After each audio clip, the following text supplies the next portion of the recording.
आज हम कर रहे हैं एटॉमिक स्ट्रक्चर का नेक्स्ट लेक्चर। प्रीवियस लेक्चर में हमने पढ़ा था हसन-बाग अनसर्टेनिटी प्रिंसिपल, जिसमें हमने बोला था कोई भी माइक्रोस्कोपिक पार्टिकल है उसकी पोजीशन और उसका मोमेंटम हम साइमल्टेनियसली मेजर नहीं कर सकते। ठीक है, उसमें कुछ ना कुछ एरर, अगर उसकी हम पोजीशन मेजर करेंगे उसमें कुछ ना कुछ एरर आएगा, जिसको हमने डेल्टा एक्स से डिनोट करा था, मोमेंटम को हमने डेल्टा पी से डिनोट करा था। हसनबर्ग ने बोला था अगर इसमें एरर स्मॉल आएगा, है ना, मैंने बोला था ना अगर इसकी वैल्यू स्मॉल होगी, इसकी लार्ज होगी तो हम पोजीशन मेजर कर सकते हैं। ठीक है, उसने बोला था अगर इसकी वैल्यू स्मॉल आएगी, मतलब इसमें एरर स्मॉल आएगा, तो हम उसकी पोजीशन, एग्जैक्ट पोजीशन मेजर कर सकते हैं। ठीक है, यही उसकी लिमिटेशन थी, क्योंकि जब क्वांटम मैकेनिक्स में हमारे श्रोडिंगर वेव इक्वेशन दी, उसमें पता लगा कि हम इलेक्ट्रॉन की एग्जैक्ट पोजीशन नहीं मेजर कर सकते। ठीक है, इलेक्ट्रॉन वेव मोशन कर रही है ना, अब इस वेव में हमारा इलेक्ट्रॉन कहाँ है एग्जैक्टली हम नहीं पता कर सकते, हम उसकी प्रोबेबिलिटी लगा सकते हैं कि इस पॉइंट पे होने की उसकी प्रोबेबिलिटी कितनी है, इस पॉइंट पे होने की उसकी प्रोबेबिलिटी कितनी है एट अ पर्टिकुलर टाइम। ठीक है, वही श्रोडिंगर वेव इक्वेशन सॉल्व करके हमें मिलता है। जब हम श्रोडिंगर वेव इक्वेशन को सॉल्व करते हैं हमें यही मिलता है, probability of electron at a particular point at a particular time.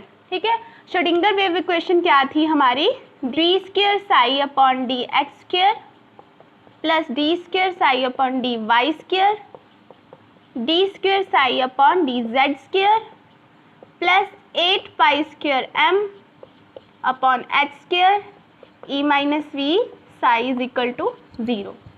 अब एक्स वाई जेड ये इसके कोऑर्डिनेट्स है। उसने बोला जो हमारा इलेक्ट्रॉन मोशन कर रहा है ना, वेव मोशन कर रहा है, वो 2 डायमेंशनल नहीं, 3 डायमेंशनल मोशन कर रहा है। ठीक है, तो ये कोऑर्डिनेट्स लिए हुए हैं उसने एक्स वाई एंड जेड, जिसमें हमें इलेक्ट्रॉन की पोजीशन का पता कर सकते हैं, कि हम प्रोबेबिलिटी पता कर सकते हैं कि एक्स वाई जेड में कितनी प्रोबेबिलिटी है। ठीक है, अब देखो ये पूरी इक्वेशन सॉल्व करके अब हमारे 3 डायमेंशनल है, ऐसे ही हमारे 3 वेरिएबल्स आए। इसको सॉल्व करके 3 वेरिएबल्स आए जो थे हमारे 3 क्वांटम नंबर्स एन, एल और एम। ठीक है, एन क्या है प्रिंसिपल क्वांटम नंबर, ये क्या है, एल क्या है एजीमुथल क्वांटम नंबर, एम है मैग्नेटिक क्वांटम नंबर, जिससे हमें इंफॉर्मेशन, एक और होता है हमारा स्पिन क्वांटम नंबर, वो क्वांटम नंबर्स में बताऊंगी वो कहाँ से आया। ठीक है, यहाँ से इस पूरी इक्वेशन से हमें ये 3 क्वांटम नंबर्स मिले, जिससे हमें इलेक्ट्रॉन की और भी ज्यादा इंफॉर्मेशन मिली। ठीक है, इस इक्वेशन में आप देखो ये क्या है हमारा साई, ये है वेव फंक्शन। ठीक है, वेव फंक्शन है, ये हमारी किसी भी वेव का एम्पलीट्यूड है। ठीक है, एम्पलीट्यूड इसको हम बोलते हैं साई, एम्पलीट्यूड है हमारी वेव का, जिसको हम साई से डिनोट करते हैं और बोलते हैं wave function. X Y Z तो हमारे कोऑर्डिनेट्स है, जहाँ पे हमें इलेक्ट्रॉन की पोजीशन का पता चलता है कि यहाँ पे कितनी प्रोबेबिलिटी है एक्स वाई जेड कोऑर्डिनेट्स में, और हमारे मास है ये हमारे इलेक्ट्रॉन का, ये जो मैंने इक्वेशन लिखी है ये एक इलेक्ट्रॉन के लिए लिखी है 3 डायमेंशनल स्पेस में। ठीक है, एच आपको पता है प्लैंक्स कांस्टेंट, ई है हमारी एनर्जी और वी है हमारा पोटेंशियल एनर्जी। ओके, ये क्या बताती है इक्वेशन हमें, ये बताती है probability of electron present at particular point at a particular time, at a particular time, particular time पे एटम के अंदर पर्टिकुलर टाइम पे पर्टिकुलर पॉइंट पे हमारे इलेक्ट्रॉन की प्रोबेबिलिटी कितनी है वो बताता है। इलेक्ट्रॉन होने की, मैं बोलूँ ये एटम है, यहाँ पे इस पॉइंट पे हमारे इलेक्ट्रॉन होने की प्रोबेबिलिटी कितनी है वो हमें ये कैलकुलेट करके बताता है, और वो हमें कौन बताता है, साई स्क्वायर बताता है। एक्चुअल में ये हम लास्ट में बात करेंगे। साई एक, इसका कोई फिजिकल सिग्निफिकेंस नहीं है, इसका है। ठीक है, वो कैसे बताता है वो लास्ट में बात करते हैं। चलिए इतना नोट डाउन कर लो, अब हम करेंगे इसके डेरिवेशन, कर लीजिए नोट डाउन।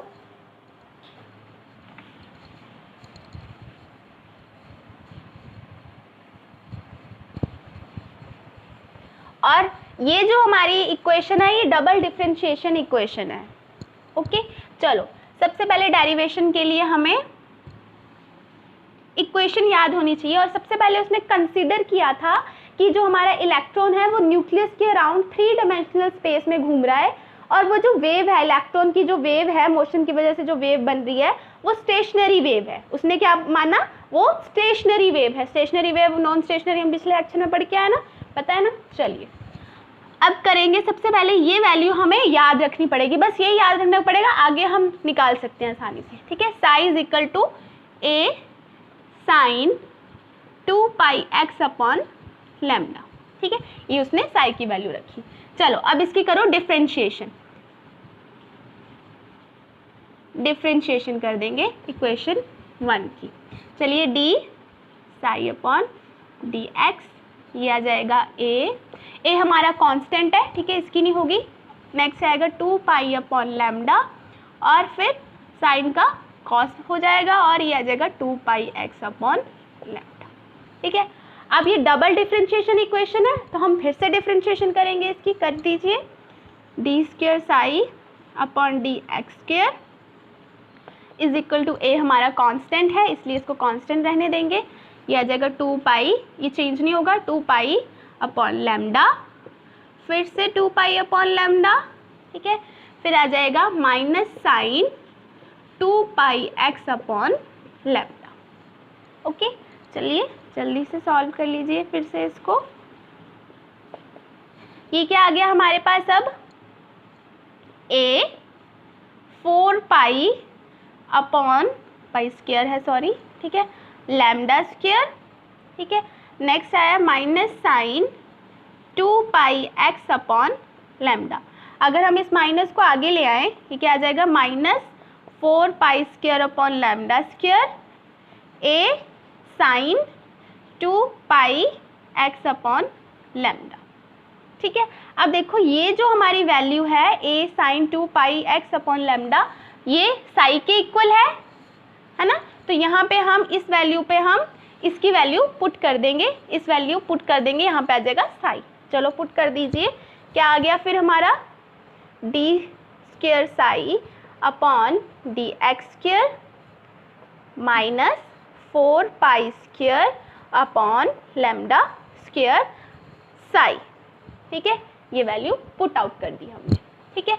अब देखो ये सिर्फ किसके लिए हुआ, एक्स कोऑर्डिनेट के लिए, मतलब अभी हम सिर्फ कैलकुलेट कर रहे हैं, कैलकुलेट कर पाए हैं किसके लिए, 1 डायमेंशनल स्पेस के लिए। हमें कितने का चाहिए, 3 डायमेंशनल स्पेस के लिए। तो हम लिख देंगे यहाँ पे सभी कोऑर्डिनेट्स को, लिखिए ज़रा, क्या आएगा, d square psi upon D x square plus D square psi upon D Y square, ऐसे ही z square equal to minus 4 pi square upon lambda square psi, ठीक है। अब इस वैल्यू को हम इधर ले आएंगे और इसको पूरे इक्वल टू 0 कर देंगे। देखिए कैसे, D square psi is equal to X square this Y square and Z square, इसको ले आइए इधर, ये माइनस में है तो प्लस में हो जाएगा, 4 pi square lambda square psi equal to 0 रख देंगे। अब देखो इसमें से हम साई को कॉमन ले सकते हैं, है ना। चलो कॉमन ले लीजिए, साई को कॉमन लिया, हमारे पास क्या बचा, d square d x square D square d Y square plus D square और z square plus 4 pi square upon lambda square psi is equal to 0। अब देखिए जो ये इक्वेशन है हमारी पूरी, ये जो है ये डेल स्क्वायर के इक्वल होती है, ठीक है। यहाँ पे लिख लेना देयरफॉर ये पूरी equation equal to del square, ये लिख लेना, यहाँ पे जगह नहीं है, थोड़ा लिख लेना आप, ठीक है। ये जो पूरी इक्वेशन है ये डेल स्क्वायर के इक्वल है, और इस डेल स्क्वायर को हम क्या बोलते हैं, लैप्लेशियन ऑपरेटर,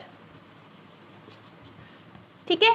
अब क्या करेंगे, हम यहाँ पे वैल्यू पुट कर देंगे, यहाँ पे हम लैप्लेशियन ऑपरेटर लगा देंगे। देखिए क्या आ जाएगा, del square psi is equal plus 4 pi square upon lambda psi is equal to 0, ठीक है।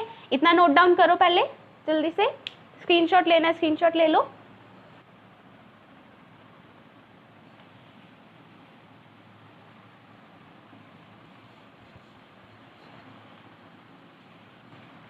चलिए अब करते हैं, हमने यहाँ से अब लैम्डा की वैल्यू पुट करनी है और लैम्डा की वैल्यू हमें किससे मिलेगी, डी ब्रॉगली इक्वेशन से। According to de Broglie equation क्या है, lambda is equal to H upon M V. अब देखो हमें यहाँ पे क्या चाहिए, सॉरी यहाँ पे लैम्डा स्क्वायर आएगा, ठीक है, यहाँ से छूट गया मुझसे, लैम्डा स्क्वायर की वैल्यू चाहिए हमें यहाँ पे। तो इसके अगर हम स्क्वायर करेंगे इसकी सभी वैल्यूज का स्क्वायर हो जाएगा, एम स्क्वायर वी स्क्वायर, है ना। अब जल्दी से वैल्यू पुट कर दो, चलो जल्दी से, del psi plus 4 pi square upon, ये आ जाएगा हमारा साई इक्वल टू 0। अब यहाँ पे हमने पुट करनी है वैल्यू इसकी, ये आ जाएगा एच स्क्वायर, नीचे हम करेंगे एम स्क्वायर वी स्क्वायर ना, है ना, इसको मैं पहले ही ऊपर ले जाते हैं, इसको हम ऊपर ले जाते हैं, ठीक है, चलो ले जाओ, ये आ जाएगा एम स्क्वायर और ये V square psi equal to 0। Okay, अब यहाँ से यहाँ पे हमने वी स्क्वायर की वैल्यू पुट करनी है। वी स्क्वायर की वैल्यू पुट करने के लिए हम एनर्जी वाला फंडा लगाएंगे, ठीक है। जो हमारी टोटल एनर्जी होती है E, वो किसके इक्वल होती है, जो हमारा इलेक्ट्रॉन मोशन कर रहा है उसकी वजह से जो काइनेटिक एनर्जी आई वो, ठीक है, जिसको हम T से भी डिनोट करते हैं, और इलेक्ट्रॉन और न्यूक्लियस के बीच में जो पोटेंशियल डिफरेंस है, ठीक है, जो पोटेंशियल एनर्जी है, सॉरी, जो पोटेंशियल एनर्जी है वो, उसका सम कर देंगे तो हमारी टोटल एनर्जी आ जाएगी। अब काइनेटिक एनर्जी का फॉर्मूला हम पिछले न्यूमेरिकल्स में भी करते आए हैं, क्या है, हाफ एम वी स्क्वायर, ठीक है, और पोटेंशियल एनर्जी को हम V से लिखते हैं। चलिए यहाँ से हमने V स्क्वायर की वैल्यू निकालनी है हमने, ठीक है, ये आ जाएगा, sorry, E is equal to half M V square. चलिए अब आएगा E, इस 2 को मैं इस साइड ले आई हूँ तो ये आ जाएगा 2, अब इसको भी हम इस साइड ले आएंगे, ये प्लस में है तो ये आ जाएगा माइनस V। अब M बचा हमारा, M को नीचे ले आओ, M ये आ गया हमारा is equal to V square, आगे वी स्क्वायर की वैल्यू, अब जल्दी से इसमें पुट आउट कर दो वी स्क्वायर की वैल्यू, यहीं कर देती हूँ मैं, चलो यहाँ आगे 12 square psi plus 4 pi square M square, अब वी की पुट करनी है तो 2 ई माइनस वी अपॉन, यहाँ पे अपॉन एच स्क्वायर और नीचे वाला एम, और साई इज इक्वल टू 0, ठीक है। अब देखो इस m से ये m कैंसिल हो गया, चलो ये तो नोट डाउन अब कर ही लिया होगा आपने,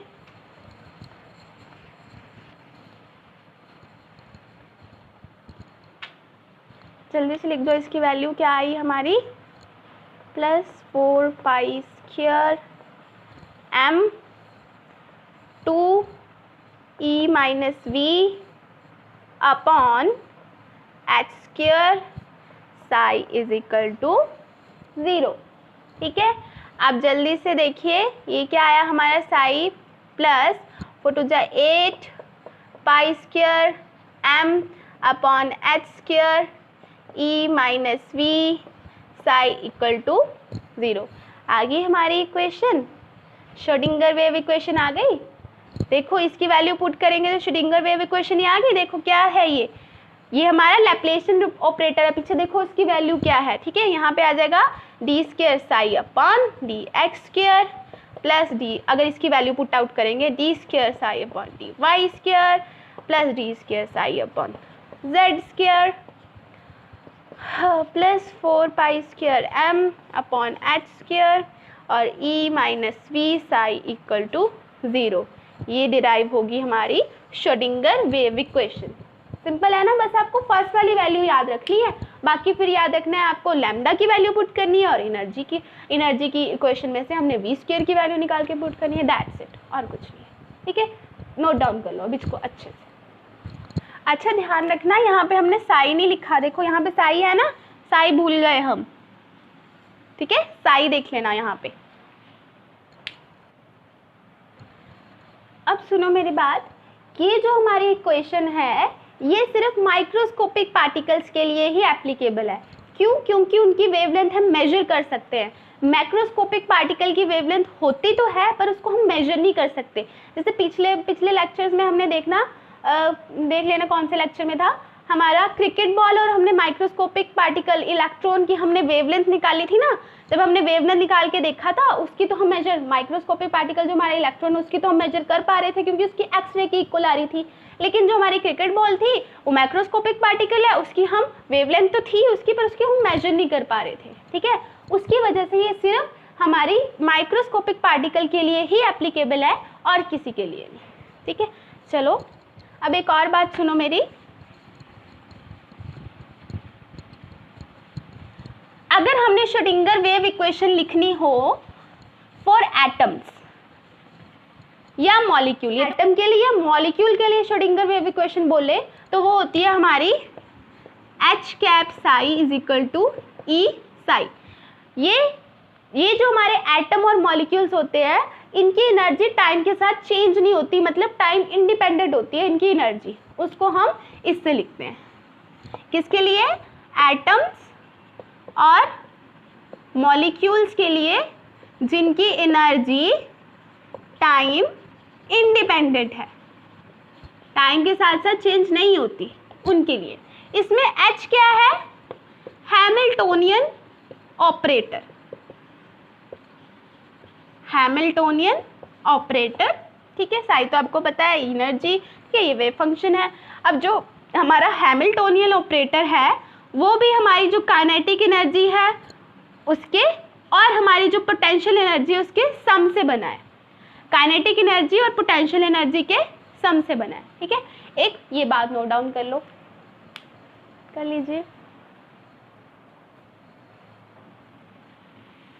अब जब हम इस सोल्यूशन, ये जो हमने इक्वेशन करी है श्रोडिंगर वेव इक्वेशन, जब इसका सोल्यूशन निकालते हैं, इसके बहुत सारे सोल्यूशन निकल सकते हैं, बहुत सारे हैं, लेकिन कुछ ऐसे सोल्यूशन हैं जो फिजिकली पॉसिबल नहीं है।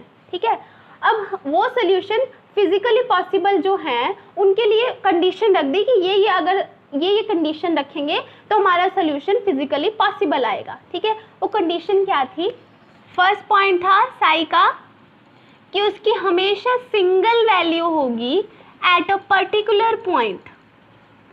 पर्टिकुलर पॉइंट पे मतलब एक पॉइंट पे उसकी एक ही वैल्यू हो सकती है, दो वैल्यूज नहीं हो सकती उसकी।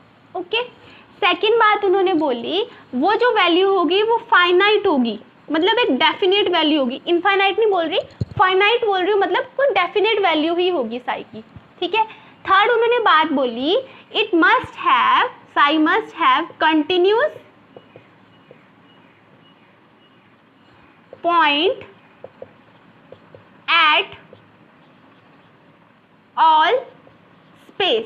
मतलब क्या है, हमारी जो वेव है वो कंटिन्यूस होगी इस टाइप से, मतलब वो इस तरह से नहीं होगी यहाँ पे उसका एम्पलीट्यूड इतना, मतलब यहाँ पे साई की वैल्यू इतनी, यहाँ पे और छोटी होगी, यहाँ पे बड़ी, यहाँ पे छोटी होगी, है ना, यहाँ पे इतनी होगी, ऐसे नहीं होगा, एक कंटिन्यूस साई की वैल्यू होगी। ओके, नेक्स्ट है नॉर्मलाइज्ड, उसकी value psi must have normalised value. Normalised का मतलब क्या है? नॉर्मलाइज्ड मतलब कि जो हमारा इलेक्ट्रॉन है वो स्पेस में, मतलब ये हमारा क्या है, न्यूक्लियस, ये इलेक्ट्रॉन हमारा स्पेस में कंटिन्यूस मोशन कर रहा है, यहाँ पे इस स्पेस में उस इलेक्ट्रॉन की प्रेजेंट होने की प्रोबेबिलिटी 1 है। ओके, ये है नॉर्मलाइज्ड कंडीशन। नेक्स्ट आती है आपकी बात आइगन वैल्यू और आइगन फंक्शन की। ये दो टर्म्स आती हैं जब हम श्रोडिंगर वेव इक्वेशन में से एनर्जी को निकालते हैं। एनर्जी की कुछ वैल्यूज जो होती है फिजिकली सिग्निफिकेंट होती हैं, कुछ नहीं होती। जो वैल्यू फिजिकली सिग्निफिकेंट होती हैं उनको हम आइगन वैल्यूज बोलते हैं। मतलब एनर्जी की कुछ डेफिनेट वैल्यूज जो फिजिकली सिग्निफिकेंट हों उनको बोलते हैं आइगन वैल्यूज। ठीक है, और इनके फंक्शन को हम आइगन फंक्शन बोलते हैं। सिंपल, नोट डाउन कर लो इसको।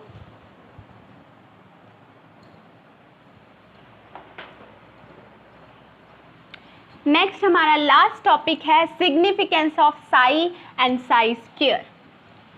अब देखो, जो हमारा साई है उसका कोई भी फिजिकल सिग्निफिकेंस नहीं है, वो जस्ट एक एम्पलीट्यूड है, ठीक है, वो जस्ट एक मैथमेटिकल वैल्यू है और जस्ट एक एम्पलीट्यूड है हमारे वेव का, ठीक है। मेन जो बात बताता है हमारा साई स्क्वायर बताता है, ये बताता है probability of electron at a particular position, कितनी प्रोबेबिलिटी है हमारे इलेक्ट्रॉन के प्रेजेंट होने की एट अ पर्टिकुलर पोजीशन, वो हमें बताता है सिर्फ साई स्क्वायर। ऐसा क्यों?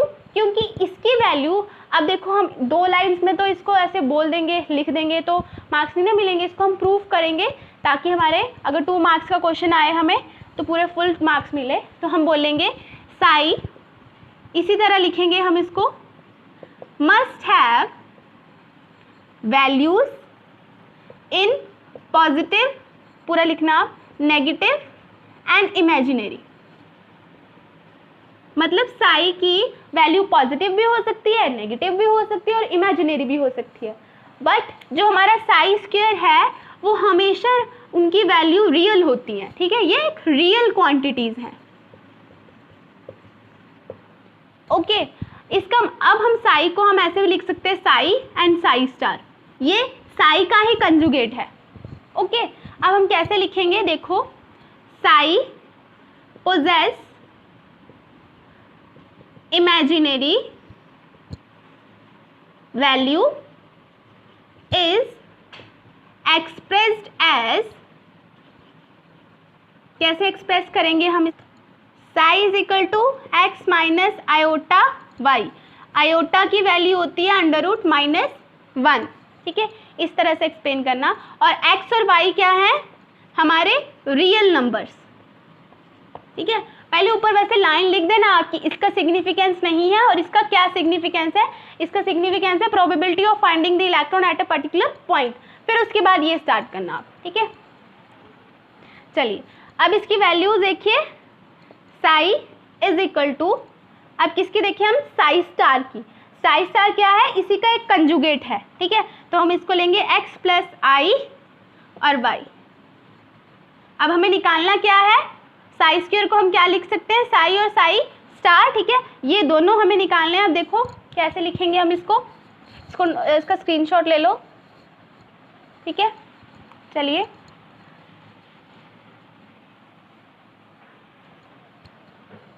हमें प्रूव करना है कि ये हमेशा रियल क्वांटिटी होती है, वैसे तो हमें पता भी है कि रियल क्वांटिटी होगी। देखो अगर साई की वैल्यू पॉजिटिव होगी तो साई स्क्वायर की वैल्यू तो पॉजिटिव ही होगी, अगर माइनस भी होगी तो माइनस माइनस करके प्लस हो जाएगा, ठीक है, तब भी इसकी वैल्यू रियल ही आएगी, ठीक है। फिर भी हमें प्रूव करना है, चलो लिखिए, ये आ जाएगा हमारा x, वैल्यू पुट आउट कर दीजिए, x माइनस आई वाई, और ये आ जाएगा x प्लस आई वाई, ठीक है।